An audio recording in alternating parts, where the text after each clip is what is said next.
As most of you know, Exodus is my favorite band, which made it an easy decision to rank their discography. And with me being such a fan of Exodus and knowing their albums both inside and out, I thought this would be an easy ranking for me to start with. However, what I thought would be an easy ranking turned into months and months of research and listening hours. Without further ado, let's jump into ranking Exodus's discography. It's a big one. Starting off their discography is one of the most treasured thrash metal albums in the history of thrash metal, and maybe one of the best debut albums in metal, period.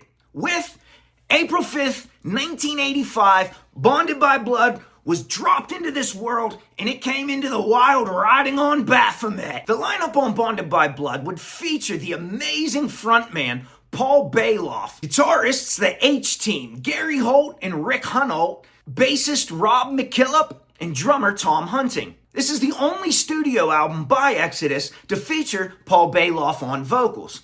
We'll get into more of that as we go on. Now, I figure out of the big four of thrash metal, Slayer, Anthrax, Metallica, and Megadeth, I find this to be even stronger of a debut album than any of those four bands. I find the subject matter to be extremely heavy, talking about rape, murder, Satan, and a bunch of other felonious acts, which gives this album almost a sinister edge to it from the moment you press play. With most of the songs appearing before Rick Hunolt, Rick only got credit for 2 songs on the album that he helped write, which are 2 killer songs: A Lesson in Violence and Deliver Us from Evil. These savage guitar riffs were paired with the left-handed drumming of Tom Hunting, which is very distinct as a left-handed drummer. The song Impaler that would appear on the 2004 album Tempo of the Damned was originally written and slated to be on Bonded by Blood.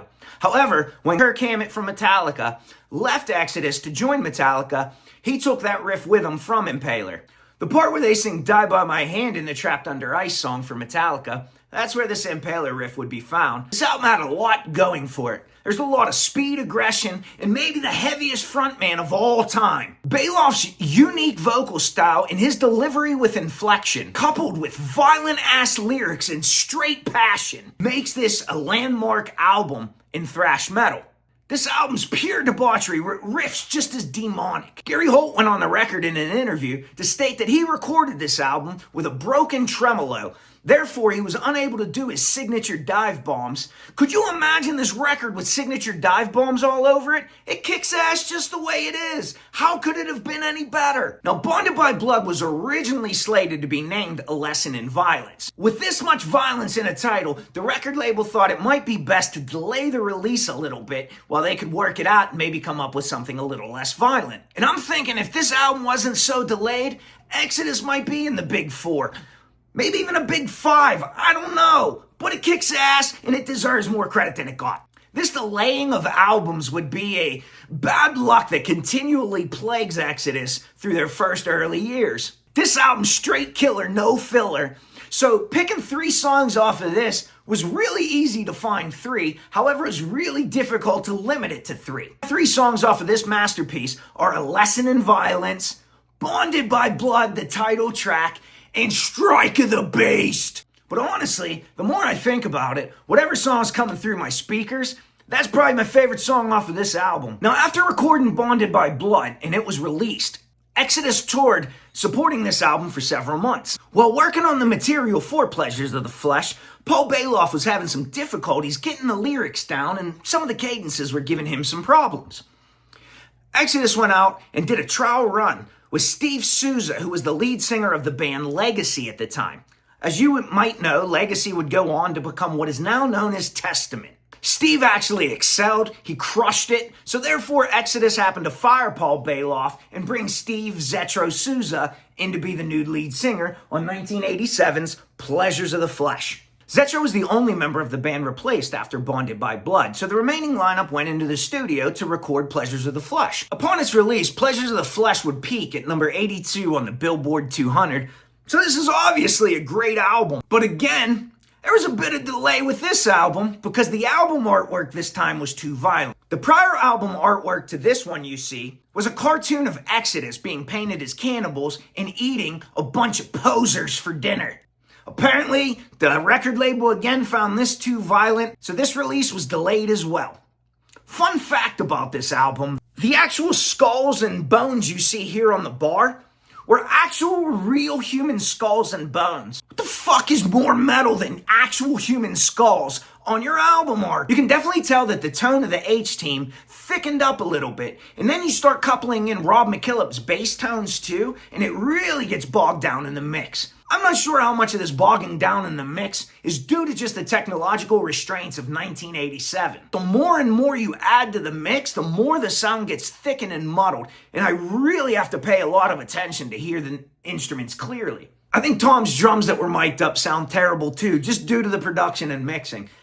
This isn't a fault to the band, as they were clearly on fire during this period. While it is a completely different feel than Baloff, it still works, and it adds a grittiness to the thrash. And while a lot of old school thrashers love this album, but it just isn't for me. I feel that a lot of their later works with the updated production and mixing really stand out a lot better than this album. Although, it does have some killer tracks on it too. Here's my 3 tracks off of Pleasures of the Flesh.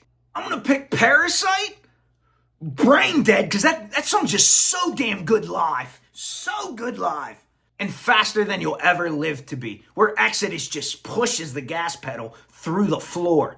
And in the fall of '88, Exodus went back to Alpha and Omega Studios to start working on what would be known as Fabulous Disaster. This is the 3rd album in Exodus' studio collection, but this is the first album that they had the same lineup return from the album prior. In my opinion, makes this album far superior than Pleasures of the Flesh. On January 30th, 1989, this album was released into the wild. However, no singles were released to promote the album, which I find a little strange. The album starts with the song The Last Act of Defiance, which was based off of the 1980 prison riot in New Mexico, where inmates overtook a prison, tortured and killed many of the inmates. Staff members were taken hostage, they were raped and injured, and then the inmates set the prison on fire to dispose of the bodies.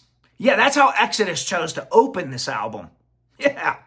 How can you be heavier than that? How do you follow up a song like that with such brutal and violent subject matter? With total world annihilation! My favorite Exodus song, Fabulous Disaster. The lyrics in this song still hold true today, as we have politicians threatening and posturing with their fingers hovering above the red button that could end it for us all. Immediately following Fabulous Disaster is the crowd favorite track, The Toxic Waltz. Now I'm thinking if you're watching and you're this far into this video, you're probably familiar with Toxic Waltz and what it is.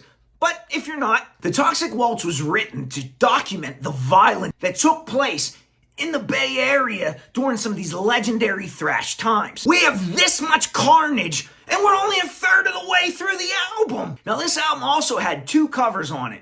The first cover is the fun cover, Low Rider by War, and Exodus does a killer job making this thrashy and just a bunch of fun. And the second cover on the album is Overdose, that you may know from AC/DC. And if you listen to it, Zetro's voice sounds very similar to Bon Scott's. And with Exodus being big fans of AC/DC, it makes it a simple choice for them to cover. Now, while I love this album, and you can tell by my excitement, I still have this album ranked lower than others do. And again, with a catalog this strong, it's the smallest of details that make the biggest of separations.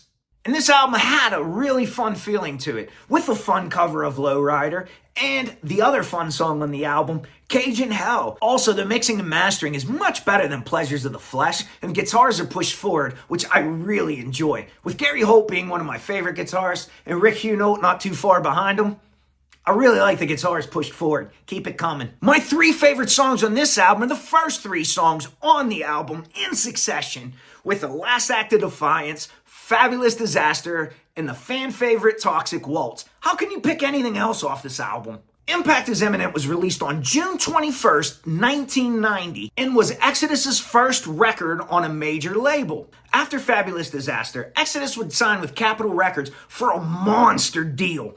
A 7-year, 7-album, $3.5 million deal. The only problem with coming to Capitol Records was shortly after Exodus signed, the team that signed Exodus would all be let go.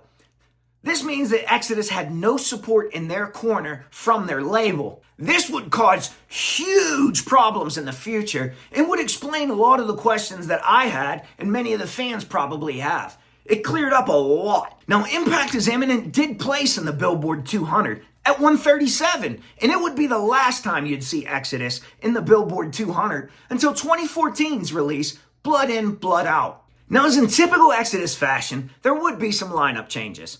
Tom Hunting had an illness, so he had to bow out, and John Tempesta would join to fill in behind the kit. This would also be the last album to feature bassist Rob McKillop, and this album was mostly produced by the H-Team, which again pushes the guitars to the front of the mix. I love it! This album's chock full of riffs and some of the best guitar work at that time. This would also be the first Exodus album with several lengthier songs. 4 out of the 9 songs are over 6 minutes in length on this album. And while some people that might be a little long to, longer songs meant longer riffs and more of them for me, so I love that part of the album. This is another album that I'm wondering how restricted the H-Team was due to the recording technology of the time. I think this album would jump to maybe middle to the higher end of Exodus if it did a solid remixing remastering. I know Zetro's also stated that he would like to see it remixed and remastered also. In 2010, guitarist Gary Holt stated to Machine Head's guitarist Rob Flynn during an interview, "This is the one album in Exodus's discography that Gary would like to have back to redo." Gary went on the record saying that this is some of his best riffs ever. I don't agree that the best riffs of Gary Holt are on this album, but Gary feels that way, and apparently he knows a lot more about thrash metal than me, so I hope, Gary, you remix and remaster this album because it fucking rocks. Zetro also went on his Toxic Vault, and he stated that this is his least favorite album of vocal performances. With the H-Team's riffs being over the top, Zetro felt he had to do an over-the-top vocal delivery, which in his opinion didn't meet the mark. Here's where the label starts screwing up Exodus. In 1991, Exodus was offered a touring spot to open for this little band from England called Judas Priest. And Exodus was having some financial troubles at the time. The record label also didn't support Exodus, therefore Exodus had to pass on this touring opportunity. There's another little known band from Texas that would fill in for Exodus. You might have heard of them. They're called Pantera. And it kind of worked out for Pantera being on Judas Priest's tour. Would you not agree? So how big would Exodus have been if they opened for Judas Priest instead of Pantera? I always have wondered that.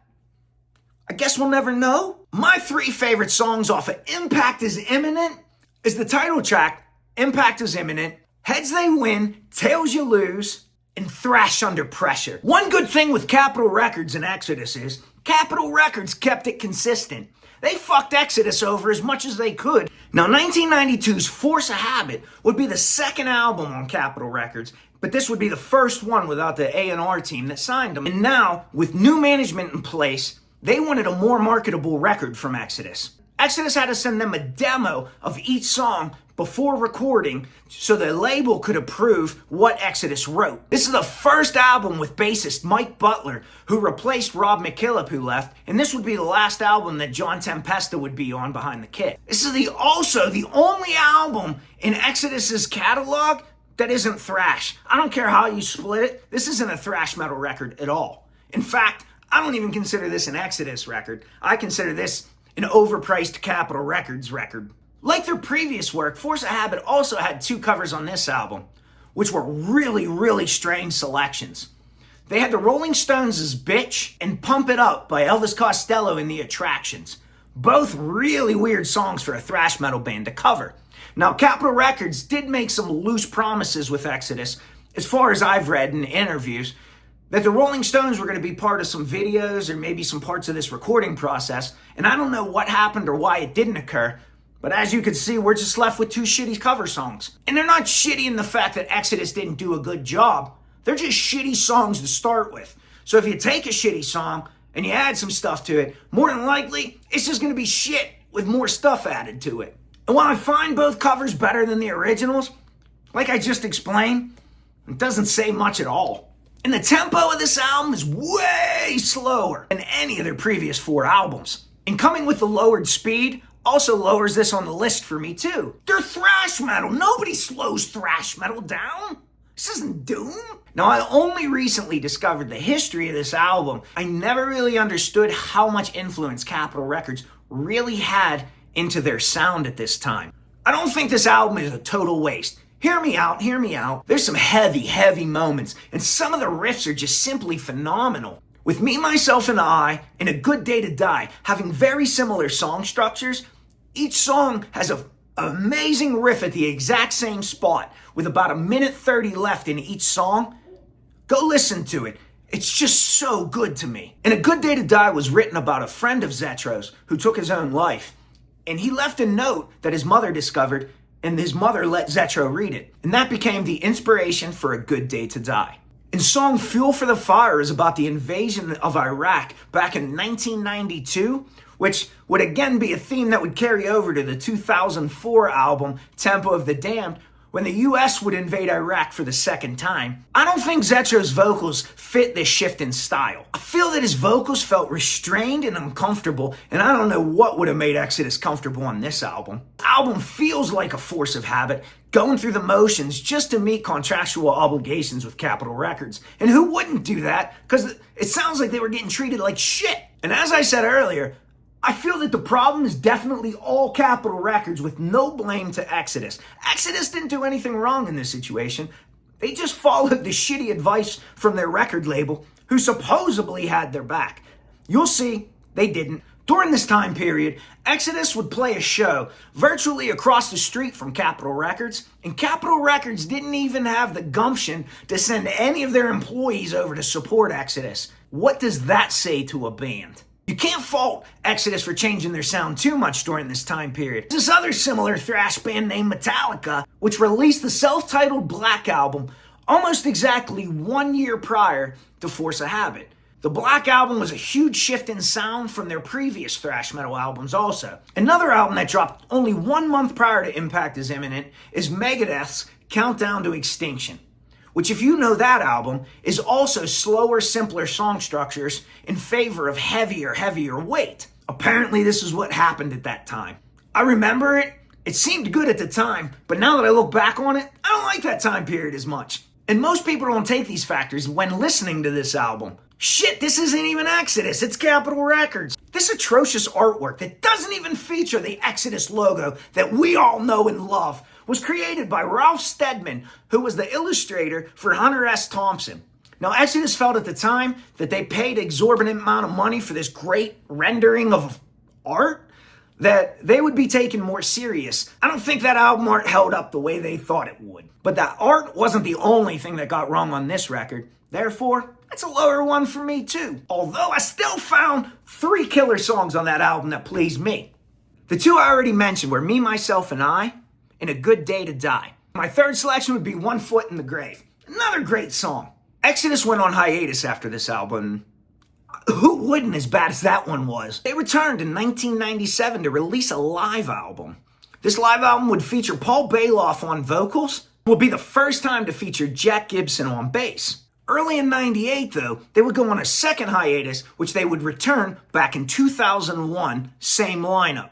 Paul Baloff on vocals, Jack Gibson on bass, the H-Team on guitars, and Hunting behind the kit. When Baloff first joined the band back in 2001, he was having a little bit difficulties with the lyrics, and he was slurring his speech a little bit, and honestly, the guys at Exodus just thought, that's Paul Baloff. In February of 2002, Paul Baloff would have a stroke and go into a coma. Shortly after that, the decision was made to remove Mr. Baloff from life support. Paul Baloff was only 41 years old.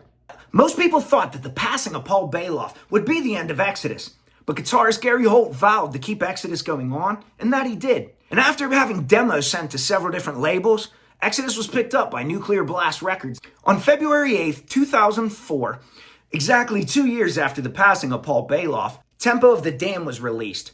And while Tempo was released on Nuclear Blast, this thing landed like a nuclear blast. This album would also feature Zetro returning to vocals. Tom Hunting would be back behind the kit. This would be the first studio album that Jack Gibson would be featured on bass. This would be the first album, too, that Andy Sneap was brought in to mix, master, or engineer, which he would later do in some of their future records. Sadly, this would be the last album for the H-Team of Holt and Hunold on guitars. And being their last album, they went out with a bang. This is one hell of a last hurrah. In my opinion, this is some of Exodus and Gary Holt's best riffing. This album would also be credited to re-spark the thrash metal scene, and many thrash bands would follow in the shoes of this reformed Exodus. With a modern production and an appetite to prove that they still have it, this, to me, is one of Exodus's best album, and maybe even one of the best thrash metal albums ever recorded. This is some of Exodus's best lyrics, too, with some tongue-in-cheek verbal razors that Zetro just spits with rabid ferocity. This is the level of dedication that Exodus put into their return, which clearly paid off with the excellence on the album. Being out from under their label on Capitol Records, Exodus was allowed to be Exodus. They wrote the way they want, and a great album was put out. There isn't a bad song on this album, where Exodus takes issues with the American war machine, religion, and songs so violent they'll fill the mosh pit up to the brim with blood. And as I mentioned earlier, the song Impaler was included, and it had the riff that Kirk Hammett took with him for Trapped Under Ice. My 3 favorite songs on this album, which again, I love all of the songs, so it was really hard for me to pick 3 on this one, is the album opener, Scar Spangled Banner, War is My Shepherd, and Throwing Down. And as things were finally looking up for the boys in Exodus, Lady Luck would strike again, and the band would face more turnover as Zetro bailed on them for the South America tour. As I mentioned previously, Zetro was a union carpenter. Zetro was faced with losing his income and his healthcare benefits for his family if he went to South America on this tour with Exodus. Therefore, Zetro thought it would be best to stay home and provide for his family, which obviously Gary Holt disagreed with. This caused a huge rift between Gary Holt and Zetro, and honestly, I understand both members' points, and I agree with both members. It was just a shitty situation. So for the South American tour, vocalist Rob Dukes was brought in to fill in for Zetro, who remained home. In the following year, 2005, Rob Dukes-led Exodus would head back to the studio to record their album, Shovel-Headed Kill Machine. And right prior to recording this album, a mass exodus of Exodus took place. Rick was battling some substance abuse issues, and he was let go from Exodus. So Gary Holt brought in Lee Altus to replace Rick and be the twin tandem attack. Tom Hunting would face a flare-up of the same illness that sidelined him earlier in his career, so Tom would sit out on this album too. Slayer drummer Paul Baloff would be brought in. And if you're not familiar with Paul Baloff, he's a beast. I loved him on Slayer's Divine Intervention album, so finding him on this album was great. And with this mass exodus and virtually over half of the band being replaced, it had a different sound. Not that different, but it was slightly different. Vocalist Rob Dukes' vocals, there is a level of intensity in there that's rarely matched by any frontman. You can also hear the degradation of Rob's vocals throughout the entire album. You can almost hear what song in what order was recorded, just based on Rob's vocals. I love it. That's the kind of passion you need in art. I think Dukes' style is more aggressive and slightly more ferocious than Zetro's. I'm not saying he's better of a vocalist. I'm not saying he's worse of a vocalist. It's just different. I also feel that the change in guitar is noticeable. I feel that a lot of the songs were way heavier than some of the earlier ones in their catalog. The change in guitar tone, I find Lee Altus more complimenting to Gary's tone, and I find Rick's tone to be more contrasting to Gary. So it's just a different style of guitar work. Lyrics, typical inflammatory Exodus, calling out friends, addiction, the church, and for having to retool over half the band, this fits really nice in their catalog. It doesn't feel out of place at all. I really like the lineup of this Exodus, and I would have liked to have seen what they could have amassed a longer run of albums. But I guess we'll never know, because after Shovel-Headed Kill Machine, Tom Hunting would return to the kit and Paul Baloff would bow out. But that would be the only change between this album and the next one. However, I gotta tell you what my 3 songs are from this album. The first one is the album opener, Raise. It's brutal. The second song, Death Amphetamine. And I also like Going, Going, Gone. I don't know why, it just grabs me, and I think Dukes' vocals are going, going, gone by the end of the album. So with Exodus returning to the studio, with the only member being replaced from the previous Shovel-Headed Kill Machine, Being Tom Hunting coming back to the fold, Exodus would release Exhibit A, the Atrocity Exhibition, on October 26th, 2007. This is now Rob Dukes' second album with Exodus, which has a noticeable comfortability to it. And Rob's vocals sound way better than Shovel-Headed Kill Machine. Not that there was anything wrong with Shovel-Headed, it's just Rob learned how to be a better vocalist with time. Somehow, his voice sounds refreshed, and it sounds more aggressive too. I don't know how with the level of aggression on Shovel-Headed Kill Machine. Some of these songs to me had more of a mid-tempo pace where they slowed it back a little bit. But I feel that slowing the pace down a little bit also incorporated some chunky riffs. And I also like that they allowed Jack Gibson to shine a little bit with some of his bass lines. Really talented bassist. By this point of Gary Holt's career, his tone is addicting, his riffs are savage, and he's one of the best guitar players in metal. The layering and pairing of group vocals, while Exodus have used sparingly, it works really effectively here on Exhibit A.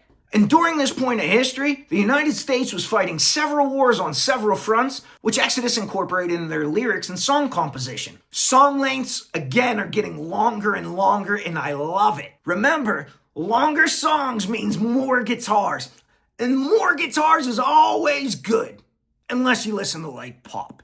At this point in time, many of Exodus' fans started complaining about the song lengths. But guess what? I ain't one of them. Keep the riffs coming. My three favorite songs in this album are Riot Act, Iconoclasm, and the Atrocity Exhibition. And hey, after Exhibit A comes Exhibit B, right?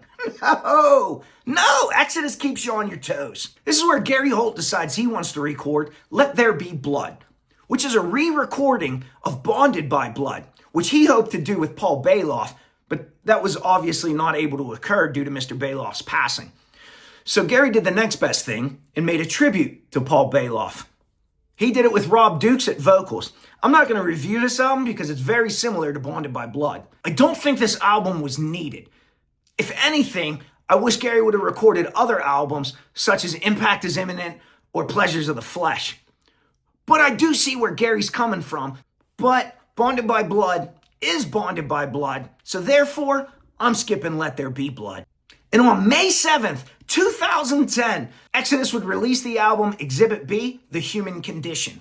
This is the first Exodus album since Fabulous Disaster to have the same lineup from the previous album. Having the same lineup showed on this album. Everything about this album is savage. I see a lot of critics and important people in the metal scene ranking this album low, and to be honest with you, they're wrong. From the album opener documenting the tale of serial killers Leonard Lake and Charles Ng, I don't know how you say that, Ng, which technically, this is the only ballad in Exodus' catalog, although this is quite the sadistic lover's tale. This album took the same blueprint of Exhibit A and brought those longer songs in, and I loved it. More riffs. I also find Rob Dukes much more comfortable on the mic, and it seems like the band was one cohesive unit moving forward with this album. And from the beginning, this album just doesn't let up, with Rob having some of his best vocal performances in Exodus, and the whole band just elevating everything from Exhibit A. In my opinion, the riffs seem heavier, and the subject matter seems darker,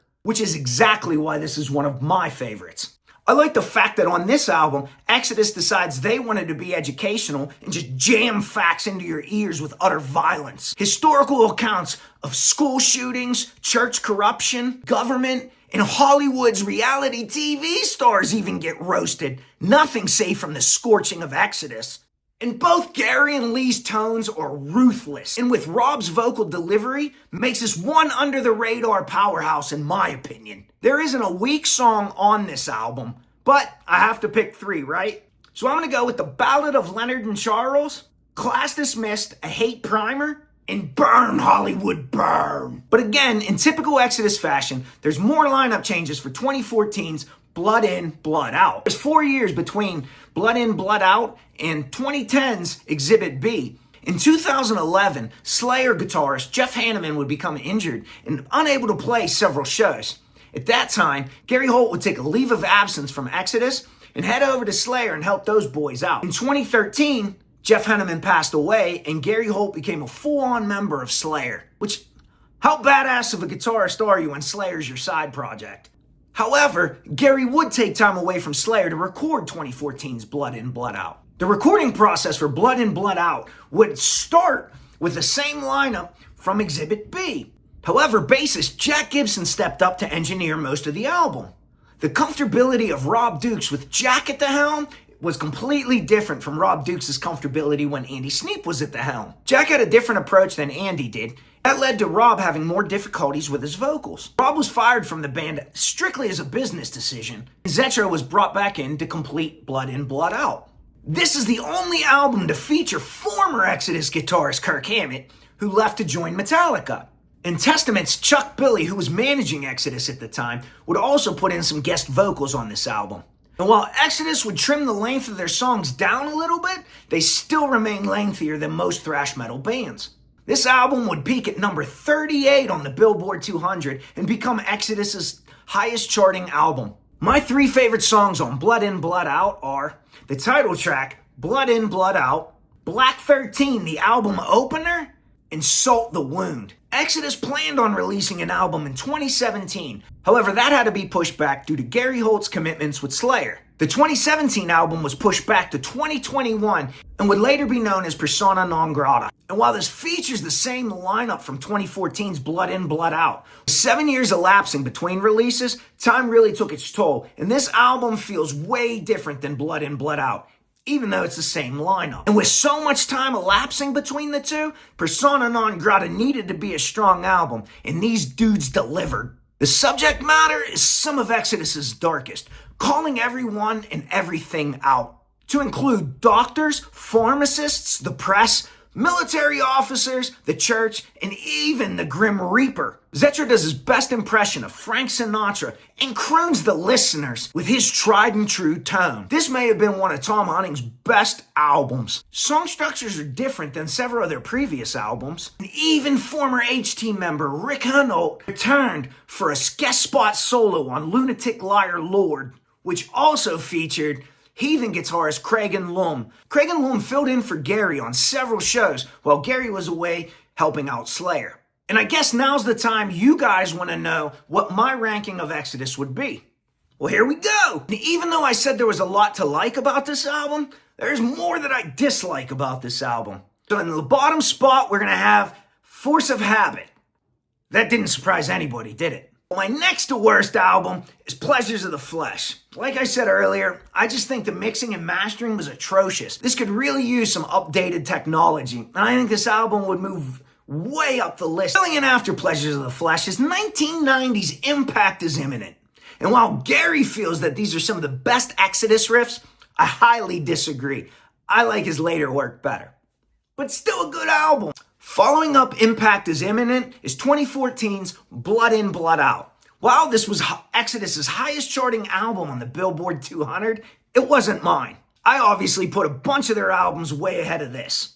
Do you think this should be higher in the list? I don't know. Following up the highly charted Blood In, Blood Out is 1989's Fabulous Disaster. And while I said this has my favorite Exodus song on it and some of Exodus's nastiest work, it still falls middle of the pack for me. Exodus's catalog is that good. Just a smidge ahead of Fabulous Disaster is 2021's Persona Non Grata. This has the advantage of the updated technology. However, I don't feel some of the riffs are as strong as some of their previous works. Solid album though. Right smack dab in the middle of the pack, I'm going to go with 2005 Shovel-Headed Kill Machine. And I wish they would have just put a couple more out with this lineup. So solid. Following Shovel-Headed Kill Machine is the next album to be released in chronological order, Exhibit A, which I find Exhibit A to be almost like a math equation proving my satisfaction. Songs got way longer. Longer songs equal more guitar. More guitar equals more riffs. More riffs equal more happiness. That's why I put Exhibit A here. Following up Exhibit A, it only makes sense to be Exhibit B. The songs stayed just as long, which means just as much guitar, which made this album faster and more aggressive than Exhibit A. This is an absolutely amazing album. I'm just going to incorporate Let There Be Blood with Bonded by Blood, because virtually it's the same album. In the runner-up spot, I got Bonded by Blood, the thrash metal classic. And a lot of people are going to ask, how could an album this good be at number 2? Well, while it is a great album, it's absolute perfection. This isn't my favorite album by Exodus, although I really love this one. That only leaves one album for the top spot. What could it be? Probably the only one I didn't name, right? It had to be Tempo of the Damned. No thrash metal album is better to me than this. This was the album that introduced me to Exodus. This is the album that I fell in love with Exodus too. Separate from my emotional feelings of this album, I do feel that this is a step up from any of their previous releases or any of the follow, being that it's so damn diverse. It's a masterclass and it sparked a thrash metal revival. How could anything else be number 1? Do you agree with my picks? Did I get it wrong? What would you have switched? What other bands would you like to see me do? Let me know in the comments. Thank you for watching this whole thing.